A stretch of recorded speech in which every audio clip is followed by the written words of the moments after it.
ఈ వీడియోలో అసలు కల్కి ఎందుకు స్పెషల్ ఫిల్మ్ అనేది మనం తెలుసుకుందాం.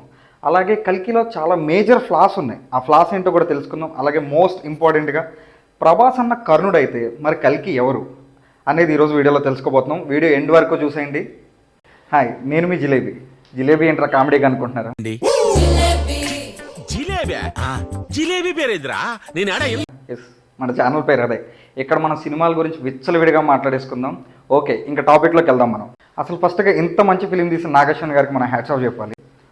యూజువల్గా జనాలు ఏం ఫిక్స్ అయ్యారంటే మన తెలుగు ఆడియన్స్ పెద్ద ఫిలిం తీయాలంటే రాజమౌళిని తీయాలి, మనం తీయలేము, ఇట్లాంటి ఒక మిత్లో ఉన్నారు. బట్ ప్యాషన్ ఉండి, కంటెంట్ మీద నమ్మకం ఉండి, ఒక మంచి స్టోరీ నీ దగ్గర ఉండి, స్టోరీ మీద ఒక 3 to 4 years ఇన్వెస్ట్ చేయగలిగేంత దమ్ము నీకుంటే ఎవరైనా తీయొచ్చు. నాలాంటి ఒక చిన్న డైరెక్టర్ కూడా కల్కి లాంటి పెద్ద మూవీ తీయొచ్చు అని అందరు డైరెక్టర్కి, మన ఇండస్ట్రీకి చూపించిన నాగేశ్వరన్కి అసలు ఫస్ట్ హ్యాట్స్ ఆఫ్ చెప్పుకోవాలి మనం. ఇప్పుడు ఫస్ట్ అసలు కల్కి స్పెషల్ ఎందుకు అనేది మాట్లాడుకుందాం. అసలు కల్కి స్పెషల్ ఎందుకంటే ఆ వరల్డ్ బిల్డింగ్ అండి.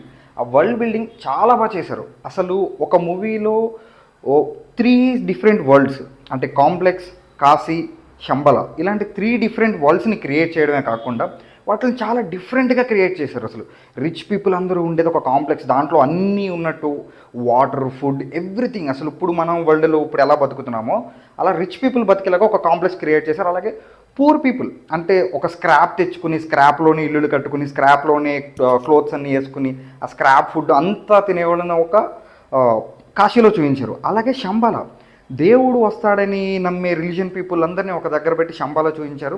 ఈ మూడిట్లని ఫస్ట్ హాఫ్లోనే మనకు అర్థమయ్యేలాగా ఎస్టాబ్లిష్ చేయగలిగారండి. దీంట్లో చాలా సక్సీడ్ అయ్యారని చెప్పుకోవచ్చు అసలు వరల్డ్ బిల్డింగ్ క్రియేట్ చేయడంలోనే. అలాగే సినిమాలో చాలా పార్ట్ వరకు చాలా ఆర్టిస్టిక్గా చూపించాడు నాగేశ్వరన్. అది ఎలా అంటే ఒక ఎగ్జాంపుల్ మాట్లాడుకుందాము. ఈ ప్రెగ్నెంట్ ఉమెన్ అందరిది ఉండే ఒక ప్లేస్ ఉంది చూసారు, ఒక వైట్ కలర్ బాక్సెస్ పెట్టేసి ఒక గోల్డెనిష్ లైట్స్ ఉంటాయి. ఏదో ఆ సైంటిస్ట్ వచ్చి వాళ్ళ సీరం ఎక్స్ట్రాక్ట్ చేస్తాడు చూడండి. ఆ షాట్లో ఒక బ్యాక్ షాట్ చూపిస్తాడు. అదన్నీ ఎలా ఉంటుందంటే హనీ కోమ్స్ ఉంటాయి చూడండి, ఆ హనీ కోమ్స్ లాగా ఉంటాయి. అంటే సింబాలిక్ ఒక ఆర్టిస్టిక్గా ఎలా చెప్పాలనుకుంటాడంటే వాళ్ళందరూ పెట్టిన హనీని సుప్రీం ఎస్కిన్ సీరం అనే ద్వారా ఎక్స్ట్రాక్ట్ చేసి, అంటే మనం యూజువల్గా హనీ ఎట్లా కన్జ్యూమ్ చేస్తాం, హనీ కోమ్స్ పెట్టిన దాన్ని మనం తీసుకుని మనం వాడుకుంటాం మన బెనిఫిట్స్ కోసం. సేమ్ అలాగే ఆ ప్రెగ్నెంట్ ఉమెన్ అందరిలో ఉన్న ఆ ప్రెగ్నెన్సీ ఇదిని సీరం లాగా కన్వర్ట్ చేసి సుప్రీం యాస్కిన్ వాడుకుంటున్నాడు. అది చూపించడానికి ఆర్టిస్టిక్గా ఒక వెనకాలంతా ఒక తేనె తొట్టిలాగా వాళ్ళందరూ ఒక హనీ బీస్ లాగా, దాంట్లో ఉన్న ప్రతి లేడీ వాళ్ళ నుంచి ఎక్స్ట్రాక్ట్ చేసిన సీరం హనీ లాగా దాన్ని వాడుకుంటున్నవాడు సుప్రీం యాస్కిన్ లాగా చాలా చాలా అంటే చాలా బ్యూటిఫుల్గా చూపించాడు నాగేశ్వరన్. అసలు హార్ట్ ఆఫ్ ద ఫిలిం ఏంట్రా అంటే విఎఫ్ఎక్స్ అండి. మెయిన్గా విఎఫ్ఎక్స్ చాలా బాగా చేయించుకున్నారు. అసలు ఎవ్రీ ఫ్రేమ్ ఫ్లాలెస్గా కనిపిస్తుందండి. అసలు ఇట్లాంటి విజువల్ మన ఇండియన్ స్క్రీన్ మీద చూస్తానని అస్సలు అనుకోలేదు. దట్టు మన తెలుగుడు తీశాడు, మన తెలుగు సినిమా అని చెప్పుకోవడానికి మనం చాలా గర్వపడాలి. అంత బాగా తీశారు అసలు విఎఫ్ఎక్స్. ఈ విఎఫ్ఎక్స్ మొత్తం మోస్ట్ ఆఫ్ ద పోర్షన్ 60% డీనెగ్ అనే కంపెనీ చేశారు. దాంట్లో నేను ఒక ఎక్స్ ఎంప్లాయీని. ఎస్, నేను కూడా ఒక విఎఫ్ఎక్స్ ఆర్టిస్ట్నే, క్రీచర్ యానిమేషన్ ఆర్టిస్ట్ నేను కూడా. So I know most of the VFX అసలు ఎలా చేస్తారు అనేది నాకు కూడా తెలుసు. సో అసలు ఈ సినిమాలో చాలా బాగా చేశారండి విఎఫ్ఎక్స్. అండ్ చాలా మనీ కూడా స్పెండ్ చేసినట్టు తెలుస్తుంది. ఎవ్రీ ఫ్రేమ్లో ఆ మనీ కనిపిస్తుంది, మనకి స్పెండ్ చేసిన మనీ కనిపిస్తుంది. ఎలా అంటే ఈ డీనెగ్ అనే కంపెనీ చాలా హాలీవుడ్ ఫిల్మ్స్ చేస్తుంది అనమాట, లైక్ ఆక్వామ్యాన్, డ్యూన్, ఇట్లాంటి సినిమాలు చేస్తుంది. ఆ స్టూడియోలో మోస్ట్ ఆఫ్ ద పోర్షన్ చేయించారు. అందుకే అంత క్వాలిటీ కనిపిస్తుంది మనకి. And Ashwatthama versus Prabhas fight చూస్తే కూడా డెజర్ట్లో అసలు హాలీవుడ్ లెవెల్ అండి. అసలు హాలీవుడ్ అంటే హాలీవుడ్ అంతే. నెక్స్ట్ వచ్చేసి ప్రొడక్షన్ డిజైన్ అండి. ప్రొడక్షన్ డిజైన్ ఆసమ్గా చేశారు. ఆయన ప్రీవియస్గా తుంబాడ్ అనే ఒక ఫిలింకి వర్క్ చేశారు. తుంబాడ్ చూడకపోతే అర్జెంట్గా వెళ్ళి తుంబాడ్ చూడండి, చాలా బాగుంటుంది సినిమా. అండ్ చాలా రియలిస్టిక్ సెట్స్ చేశారు ఆయన. అండ్ ఈ సినిమాకి హెల్ప్ అయింది కూడా అదే. ఆదిపురుష్ లాగా మొత్తం విఎఫ్ఎక్స్కి వెళ్ళిపోకుండా most of the time sets చేసుకుని ఓన్లీ సెట్ ఎక్స్టెన్షన్ మాత్రం విఎఫ్ఎక్స్లో చేయించుకున్నారు. అది చాలా హెల్ప్ అయింది. అండ్ సెట్లో డీటెయిలింగ్, అసలు వీళ్ళందరూ కమల్ హాసన్ దగ్గరికి వెళ్ళినప్పుడు వెనకాల ఒక చింపాంజీ నుంచి హ్యూమన్గా ఎలా ఎవాల్యుయేట్ అయ్యారనేది ఒక ఆర్ట్ చూపిస్తారండి స్కెల్టన్ ఫామ్లో. అసలు చాలా బాగుంది. చాలా చిన్న చిన్న డీటెయిలింగ్ చాలా అటెన్షన్ తీసుకున్నారండి. అటెన్షన్ టు డీటెయిలింగ్ చాలా బాగుంటుంది. ఇంకా మెయిన్గా వస్తే విలన్ రోల్ అండి. అంటే జనరల్గా మన మూవీస్లో ఎట్లా చూపిస్తారంటే విలన్ అంటే డబ్బుల కోసం, లేకపోతే విలన్ అంటే ఆడి నిజంగానే చెడ్డోడు, ఇంకాడు బతికే చెడ్డది, ఇంకాడు పుట్టుకతోనే చెడ్డోడు, ఇట్లా చూపిస్తారు. ఇలా కాకుండా విలన్కి ఒక స్ట్రాంగ్ మోటివ్ పెట్టినట్టు అనిపిస్తుంది డైరెక్టర్ ఈ సినిమాలో చూసుకుంటే మనం. ఇది ఎలా అంటే సైంటిస్ట్ ఒకటి కలవడానికి వస్తాడు చూడండి కమల్ హాసన్ని, సిరం ఇవ్వడానికి. కలిసినప్పుడు మనోడు చంపడానికి ట్రై చేసినప్పుడు సైంటిస్ట్ కమల్ హాసన్తో కన్వర్సేషన్ జరుగుతూ ఉంటుంది. అప్పుడు కమల్ హాసన్ అంటాడు, జనాలు డబ్బులని, రిలీజియన్ అని, మతాలని కొట్టుకుంటున్నారు, వాళ్ళందరినీ ఒకటే వారిలో గెలిపించేశాను. అలాగే మీరు పాడు చేస్తున్న ప్రకృతి మొత్తాన్ని మీకు అందనంత ఎత్తులో పెట్టాను. అంటే చూడండి, కింద కాశీలో పూర్ పీపుల్ ఉంటారు, పైన కాంప్లెక్స్లో పైన మాత్రమే మనకి నేచర్ కనిపిస్తూ ఉంటుంది. అలాగే మీకు అందనంత ఎత్తులో పెట్టానని చెప్పేసి సైంటిస్ట్తో చెప్తాడు. అప్పుడు సైంటిస్ట్ అడుగుతాడు, ఇలా చేయడానికి నువ్వెవర్రా అసలు అని అడిగితే అప్పుడు కమల్ హాసన్ చెప్తాడు, అసలు నేచర్ నాశనం చేయడానికి మీరు ఎవర్రా అని చెప్పేసి ఒక అగ్రెసివ్ వాయిస్తో చెప్తాడు కమల్ హాసన్. దీన్ని బట్టి మనకేం అర్థమవుతుందంటే కమల్ హాసన్కి ఒక స్ట్రాంగ్ మోటివ్ ఉంది. అంటే నేచర్ని వీళ్ళు పాడు చేస్తున్నారు సంథింగ్ ఏదైతే ఉందో మనం పార్ట్ 2లో చూడబోతున్నాము. బట్ ఒక స్ట్రాంగ్ మోటివ్తో అయితే కమల్ హాసన్ ముందుకెళ్ళబోతున్నారు. అదైతే మనకి క్లియర్గా అర్థమవుతుంది ఈ సినిమా. ఏంట్రా జిలేబీ పొగడుకుంటూ వెళ్ళిపోతున్నావు, ఇందాక ఏ ఫ్లాస్ అన్నావు కదా, అవి కూడా చెప్పంటారా? అక్కడికే వస్తున్నానండి. ఇప్పుడు కల్కిలో ఉన్న ఫ్లాస్ ఏంటో మాట్లాడుకోబోతున్నాం. కొంతమంది ఫ్యాన్స్ హర్ట్ అవ్వచ్చు, అరే ఏంట్రా జిలేబీ ఇంత పెద్ద ఫిలింలో ఫ్లాస్ ఏంట్రా అని. ఎస్ అండి, కొన్ని ఫ్లాస్ ఉన్నాయి. మొహం పగిలిపోద్ది.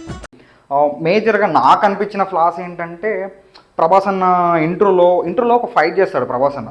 దాంట్లో రోప్ వర్క్ చాలా ఇమ్మెచ్యూర్గా అనిపిస్తుంది అండి. రోప్ వర్క్ అసలు ఏం బాగాలేదు. అండ్ ఆ పంచ్ కూడా ఆ హార్డ్గా ఏమి ఉండవండి, కొంచెం ఏదో పైన కొట్టినట్టు. అండ్ విలన్స్ కూడా ఏదో కామెడియన్స్ లాగా చూపిస్తారు, అసలు వాళ్ళని అంత విలన్ లాగా ఏం చూపించారు. అది కొంచెం మేజర్ కంప్లైంట్ అయితే ఉంది. ఆ రోప్ వర్క్ కొంచెం చేంజ్ చేసుకోవాలండి. ప్రీవియస్గా నాగశ్విన్ గారికి కూడా ఫైట్స్ డైరెక్ట్ చేసిన ఎక్స్పీరియన్స్ లేకపోవడం వల్ల మరేంటో తెలియదు, కానీ ఫైట్స్ అయితే అశ్వత్థామన్ ప్రభాస్ ఫైట్ అయితే చాలా బాగుంది, దాంట్లో అయితే కంప్లైంట్స్ ఏం లేవు. బట్ ప్రభాస్ అనే ఇంట్రో ఫైట్లో మాత్రం చాలా రోప్ వర్క్ చాలా ఇమ్మెచ్యూర్గా ఉంటుంది, అదొకటి చేంజ్ చేసుకోవాలి. నెక్స్ట్ ఏంటంటే వెపన్స్ అండి.